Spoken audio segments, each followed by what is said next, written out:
The year is 1988. You just got in a time machine. You're traveling back in time. You're going to put your time travel to very poor use because you're going back in time to watch television. You're going to an American home. It's August 29th, 1988. You've traveled to one of the millions of American homes that has caught on to the latest trend, the latest consumer product that's sweeping the nation. It's cable television. In this particular house that you're going to, it's one of more than 3 million American households that subscribes to the Disney Channel. And here's what you have on the docket that particular evening. Starting at 3 p.m. Eastern, you have on the lineup, Welcome to Poog's Corner, Dumbo's Circus, The Edison Twins, Donald Duck Presents, Kids Incorporated, Videopolis, and then at 6 p.m., the Disney Channel premiere of the movie The Elm-Chanted Forest.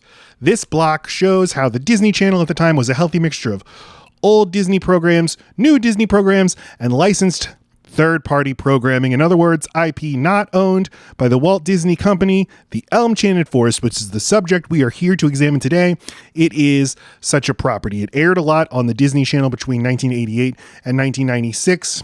In the 1980s, cable TV had exploded in popularity in the United States. Like tens of millions of Americans suddenly had access to hundreds of TV channels, and the cable channels themselves had a dilemma. That's a lot of hours to have to program every day. You got to fill it with stuff.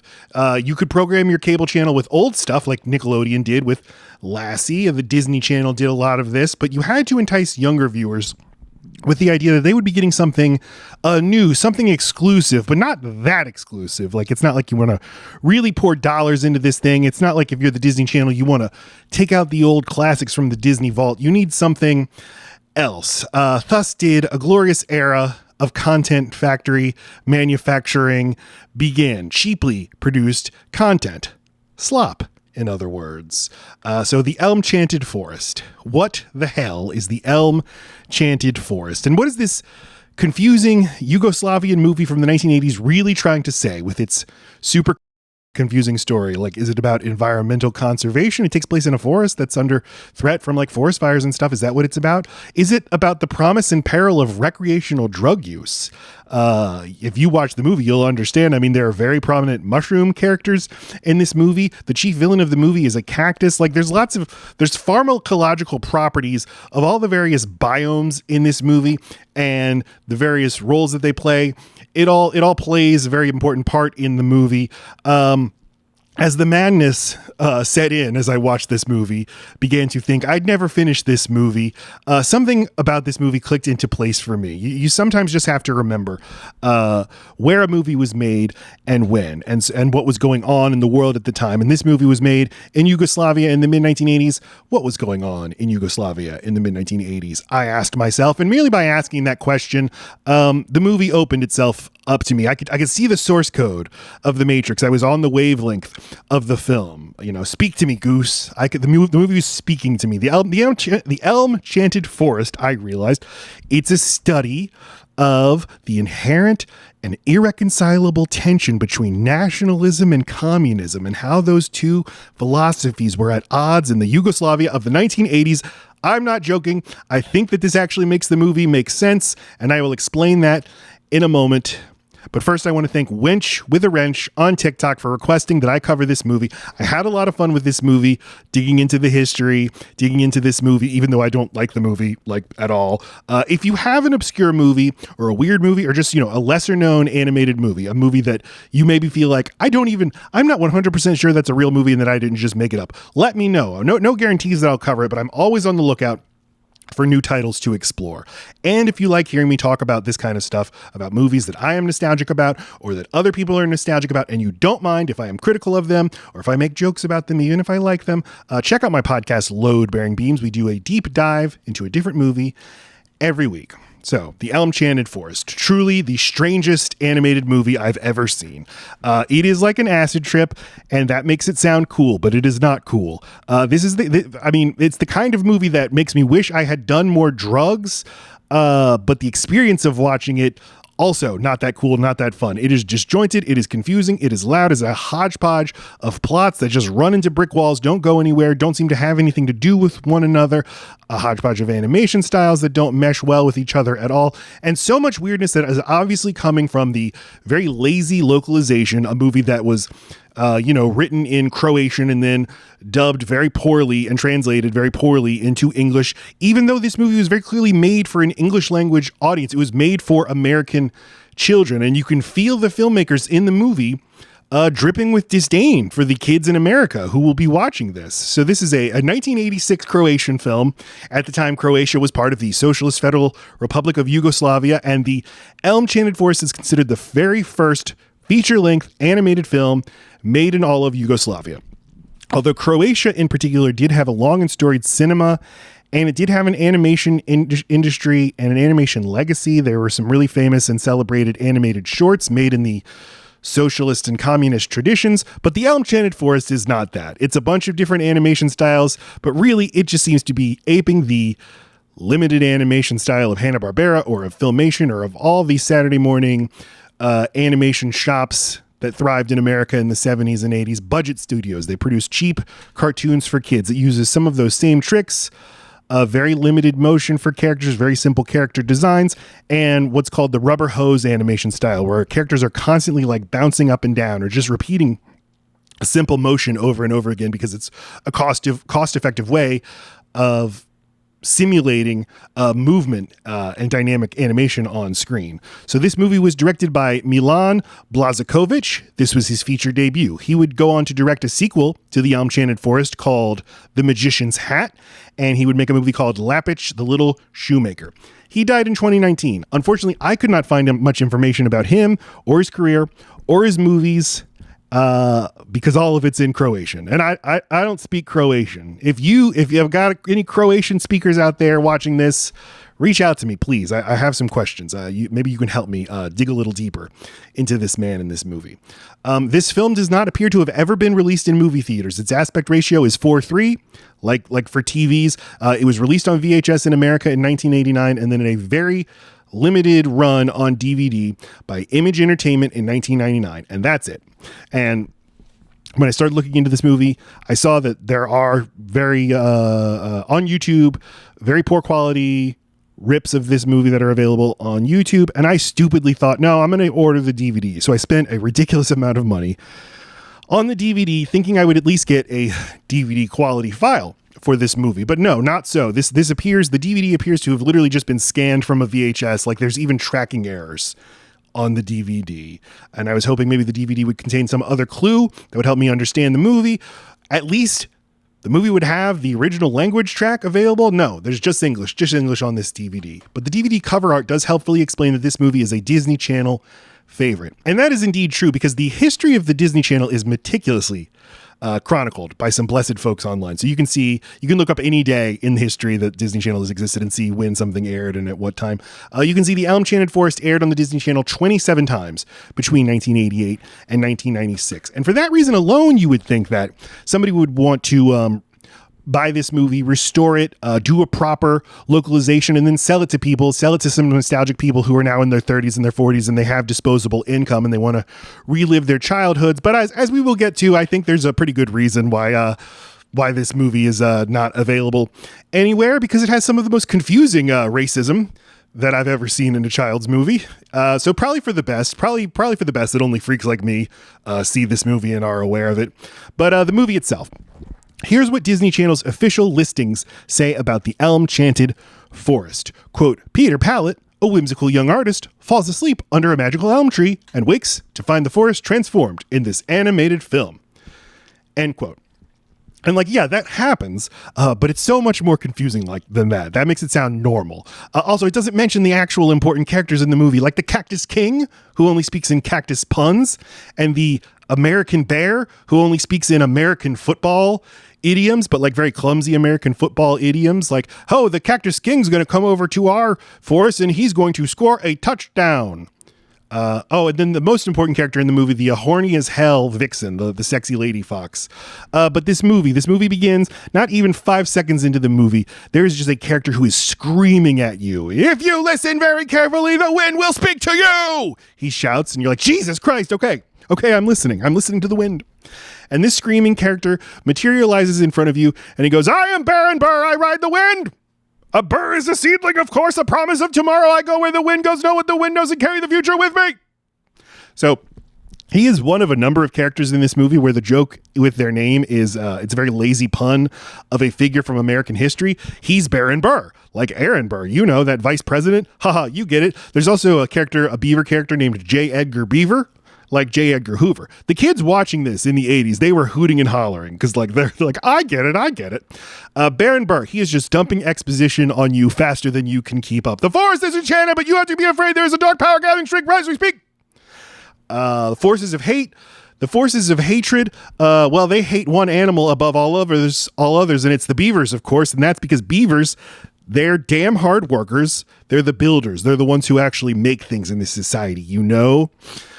We see just a million animals scurrying around. It's absolute chaos. The movie like just did a wheelbarrow of cocaine and it's just screaming all of this at you. But it eventually all settles down, goes a little slower, and we can make sense of things that are happening. We see a man wearing a beret. He's an outsider in these parts, an interloper. He wears a beret. He has come to the forest to paint. But first he has to take a nap by a tree. And while he's asleep, Baron Burr shows up while he's sleeping and he screams. He's like, he is the prince who was promised. He who would save the magic forest with the magic paint. And then the tree gives the beret man some magic while he sleeps. And then the man wakes up and then a beaver shows up and starts like talking to the man. The man's like, hey, I could talk to beavers now. That's crazy. I can understand animals. Isn't that something? The beaver explains, well, that's because you slept under the enchanted elm. Now you have enchanted elm magic, meaning you can talk to the animals. And he's like, great. Let's get to work. So he starts painting all these animals, and they are very flattered to have such a talented painter in their forest to portray them on canvas. And then the very important sexy vixen arrives and takes the slowest walk in front of all the animals, who are just horned the hell up. You've never seen such a sexy lady fox. It rivals the Disney Robin Hood fox. I'm sure it was just as big a sexual awakening for people. And she speaks in a French accent. And when she goes into the hut to get her portrait composed by Peter the painter, there is this incredibly dynamic exchange. Let's take a look. How shall I say it? C'est moi. I am honored, lovely lady. You are too kind to say so, but it is true, no? Especially the brilliant colors of my tail.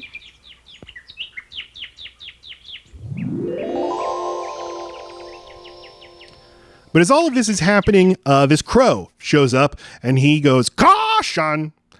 He is warning Peter. He's warning him. Caution, things are dangerous. Peter is the artist's man, but Peter's like, I am not afraid. Meeting you and feeling your kindness. I know that love reigns here. And the crow's like, oh, okay, and leaves, goes to fly to the evil castle where we meet the actual star of the movie, the Cactus King. And the Cactus King, he's very angry. He's angry that the forest exists. It's unclear why, but he's just pissed off that the forest exists. And then we also meet a bear, that football bear that I mentioned earlier. His design seems very much like a ripoff of Baloo from the Jungle Book. And then there is a witch named Thistle. Thistle is the court magician for the Cactus King, but Thistle often is at odds with the Cactus King. The Cactus King is trying to enlist the help of the bear, but the bear doesn't want to help. And Thistle shows up and the bear yells at Thistle, you're never going to make the NBL like that. And Thistle's like, NBL? And the bear's like, National Bear League. And so the bear only speaks in sports language, specifically football, specifically American football, but in such a condescending way. And here's where you can really feel the contempt from the European animators for the little American hog children who love their football. And this is what it reminded me of. When I was 13, I was best friends with a Dutch kid, and I spent a lot of time with his family, his Dutch family. I ate dinner over at his house a lot. And his family, who were nice to me, they would cook their Dutch food, but the dad would make a sort of snide joke to me about how they were serving Dutch food. And he's like, that means you won't be eating hamburger tonight, Matt. And they'd laugh at me because all American children just want burger, not fine Dutch cuisine like windmill stew. I don't know what Dutch people eat. I don't remember. But that's how the movie feels about American children. So we go to a bar, which is run by J. Edgar Beaver, and the bear, he always calls beer. He talks about beer a lot, but he always calls it bear. I want to go drink a light bear. And that's hilarious. And then there's the legit musical number where the whole forest sings a song about how if you're lonely, that's stupid. Don't be lonely. And at this point, the Cactus King summons a bunch of sentient axes from the center of the earth to chop down the forest. And then a spirit from the core of the earth called the Firebug arrives. He reigns over the Fire Kingdom. He doesn't want to help the Cactus King. We're starting to see, okay, this is a movie about multiple realms: the fire realm, the cactus realm, the forest. Later, we're going to see the mushroom realm, the water realm. And it's about how all these different realms live in harmony with each other. But the Fire King is summoned to the Cactus King. Cactus King's like, hey, help me burn down that forest. And Fire King's like, no, I don't want to. And he's like, oh yeah, well, you're a big pile of gas. And this makes the Fire King angry. So he shoots flames out and then accidentally burns down the forest. Didn't mean to, but he did. And so the forest is on fire and the animals are panicking. But Peter, the painter, he's like, oh, don't worry. I'll use my magic paintbrush. I'll paint a rain cloud in the sky. And he does. And it works. Rains on everything, puts out the fire. But the forest is still destroyed. So the Fire King comes to the forest and apologizes for burning it all down. And he says, I'm sorry. It was an accident. And then the truly bizarre moment, Peter, the painter, looks directly in the camera and he says, accidents with fire can be prevented if we're careful. So there's just like a fire PSA in the middle of the movie. And then there's these hedgehogs. Well, all the animals of the forest, really. They're sad about their home being destroyed. And Peter's like, yeah, it's pretty tough. But all the animals, they work together. They pitch in. They work to rebuild not the forest, but Peter's hut so that he can have a place to paint. All right, next, the Cactus King visits the Water King. And he's this big frog man. And he spends all his time on a waterbed filled with fish and cephalopods. And he's surrounded by frogs in his hut. This is one of two things in the movie that I like, is this waterbed, because I think it's kind of neat to have a waterbed filled with animals. But outside the hut is a bunch more water and even more frogs, and they just start singing a song, and then the movie goes on an acid trip as the Water King goes to Water Dream World. And again, when I describe this, it sounds cool, but it is excruciating to actually watch. But then the Cactus King arrives. He's like, hey, Sea King, maybe you can drown my enemies. And the Cactus King punctures a hole in the Water King's waterbed, which causes water to go everywhere. This enrages the Water King, and he's like, I'm definitely not going to help you. And he gets so mad, he takes out this bucket, and he's like, I'm so mad at you because Cactus King, you have polluted all the rivers and lakes of my realm. And Cactus King's like, sorry about that. If you help me, I'll make it go away. But the River King's like, no way, I'm not going to help you. And so he shoots water from a barrel, and this causes a never-ending flood. So we now see the Cactus King is just manipulating things. He's pulling the strings. Oh, he's so devious. He's getting all these other kings to do his bidding, even though they don't think that they are. So Peter, when the whole forest floods, he goes to talk to the elm, and he's like, I feel like my powers are fading because my magic paintbrush isn't doing good enough to help save the forest. What shall I do? And then Baron Burr arrives, and he screams at him to be a better hero, Peter. And this whole movie, it's been bothering me. Who does Baron Burr look like? And I think the answer is from Little Nemo, because I just did a video about Little Nemo a few weeks ago, and I had gone deep on the world of Little Nemo, the comics that it was based on. There was a very racist caricature from the comics, these comics that were from the early 1900s, and there was an African, quote, tribesman, unquote, named Impy, the African tribesman. And I guess Impy, the design of Impy, is what Baron Burr reminds me of. The Little Nemo movie wisely did not adapt Impy when it made its movie version. But don't worry, the Elm-Chanted Forest has you covered in racist caricatures, as we will get to soon. So Peter finds out his gifts of talking to animals and painting with magic paintbrush, they're only going to last till sunrise tomorrow. Then his magic will be gone. And so Baron Burr screams at him. He's like, seek Thistle, the court magician. The magic that transformed you is not so powerful as love, which can change hearts. Seek Thistle. And somehow this means you got to seek Thistle, who will brew a potion that will fix the Cactus King. Here's what's wrong with the Cactus King. He's a cactus, and cacti are supposed to have flowers bloom on them, but the Cactus King is unable to bloom flowers. That's why he's angry. So, maybe it's depression, maybe it's erectile dysfunction. It doesn't matter. We got to get him a potion that he'll chill the fuck out. So got to get Thistle, got to get that potion into the Cactus King. Unfortunately, Thistle has been kidnapped by the sentient axes, taken to the Cactus King, and the Cactus King calls upon his executioner. This is the second thing I like in the movie, is the executioner, who is looks exactly like the mountain from Game of Thrones, except that his head is a guillotine. And that's pretty cool. Somehow Peter gets kidnapped by the Mushroom King, gets taken down to the mushroom lair, the kingdom of the mushrooms, the Mushroom Kingdom, if you will. And there's this snail who's like the Mushroom King's Rasputin, but he talks like Droopy Dog. And he tells Peter, he's like, Peter, you're going to turn into a mushroom. Everything becomes a mushroom down here. And then he starts lecturing him about the thousands of types of mushrooms in this world. This movie has a lot to say about mushrooms. It's a very fungal movie. Peter is not wanting to hear this. He's like, you're all crazy. Shut up. Let me go. And then the racist caricatures. I'm not going to show any of this because I don't want to get on some sort of list. These are mushrooms, right? But I can only describe them as African-American mushrooms. I mean, they are the most like racist African-American stereotypes. There's like there's rapping black mushrooms and like cheerleader, dancer, black mushrooms. They're doing a proto rap called the Truffle Shuffle. But this was so late into the movie that I really thought I was dissociating, and like I was struggling now to pay attention to the movie. So this just like washed right through me. And I was finding it impossible to pay attention to the movie. I was just trying to find anything to grab onto, anything to try to make sense of this movie. Is there some secret message in this movie? What do the mushrooms represent? Like, is Milan Blažeković, is he saying something about the world? Well, maybe he is. I thought maybe this is all about Yugoslavia. Yugoslavia was a collection of quasi-autonomous Slavic republics that embraced communism after the Second World War. They federated under the leadership of Marshal Tito. It was a multi-ethnic, multilingual, multi-religious federation that managed to thrive for a few decades after the Second World War, despite not aligning with either the United States or the Soviet Union. But in the 1980s, Tito had died, tensions started to build, and it was all starting to fall apart under the rising tide of nationalism, the various republics feeling more nationalistic and not wanting to work together. And Croatia, where this movie was made, was the wealthiest part of the country, resented the political dominance of Serbia, which had a lower GDP but had been the politically dominant republic within Yugoslavia. So I was thinking, like, is the Elm-Chanted Forest supposed to be Croatia? And this movie is like, it's like, okay, the Croatians in the forest, they're just happy, they're living their lives, they're doing good stuff for the world. But then the Cactus Kingdom, which is Serbia, it's finding itself under the thumb of the Cactus King, who I guess is Slobodan Milosevic in this metaphor.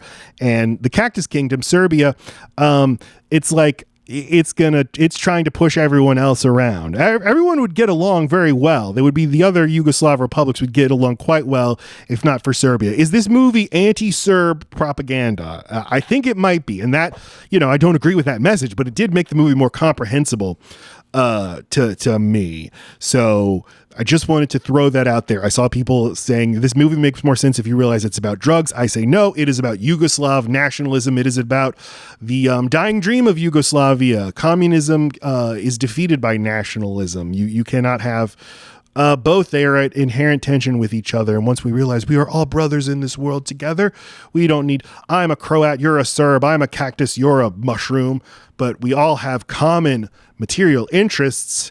But anyway, they're able to rescue Peter, and they rescue Thistle, and they make the potion. They pour it down the Cactus King's mouth. He turns pink and nice, and he's like, I'm nice now. Let's party. And so the movie ends with like a 5-minute party sequence with the most boring dance sequence you've ever seen in an animated film. And then Peter has to bid farewell to everyone because he has to return to the realm of humans, but they will never forget him. And then the movie comes to an abrupt close with the football-loving bear saying to the sexy fox lady, he's like, say, come on, Miss Fifi, I'll treat you to a light bear. But what about Monsieur le Beaver? Come with us, J. Edgar. I would be so happy to be with two such handsome creatures. No, you two run along.